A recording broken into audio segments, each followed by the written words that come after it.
পিটা বেল কাবাব এটা হচ্ছে একটা টার্কিশ রেস্টুরেন্ট আমাদের অটোয়া। আমরা বিভিন্ন সময় বিভিন্ন রেস্টুরেন্টে যাই, বাট টার্কিশ রেস্টুরেন্টে এই প্রথম। ভিতরটা খুব সুন্দর করে সাজানো। রেস্টুরেন্টটা ছিমছাম, দেখতে ভালোই দেখা যায়। বিশেষ করে টার্কিশ লোকজন আছে, আবার সার্ভাররা দেখলাম কিছু মরক্কান। খাবার দেখেন সাংঘাতিক সার্ভিং। এটা হচ্ছে 10 জনের family serving dish, big platter, family platter বলে। Beautiful. So what's in it? আছে, পিঠা আছে, নানা রকমের কাবাব আছে। কি আছে? Rice, bread, kebab. ফুডও মধ্যে না। আমরা 7 জন ছিলাম, তাতে 6 জন অ্যাকচুয়ালি অ্যাডাল্ট, তাও খেয়ে কিন্তু শেষ করতে পারিনি।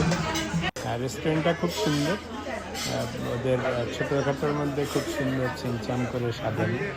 তা আজকে আসলে আমার শাশুড়ির জন্মদিন ছিল, তো ওনার মেয়েরা আবার আমাদেরকে সবাইকে দাওয়াত করে খাওয়াইলো, মাকেও খাওয়াইলো। তো সুন্দর পরিবেশ ছিল, ভালোই লেগেছে, সবাই মিলে বেশ উপভোগ করেছি। খাওয়াটাও খুব সুন্দর। দেখা যাচ্ছে টার্কিশ খাবার অ্যাকচুয়ালি সুন্দর, আবার ওদের সার্ভিংটাও খুব সুন্দর। যাই হোক, ওভারঅল ক্রিসমাস নাইটের জন্মদিন ক্যাম্প ক্রিসমাস পালন।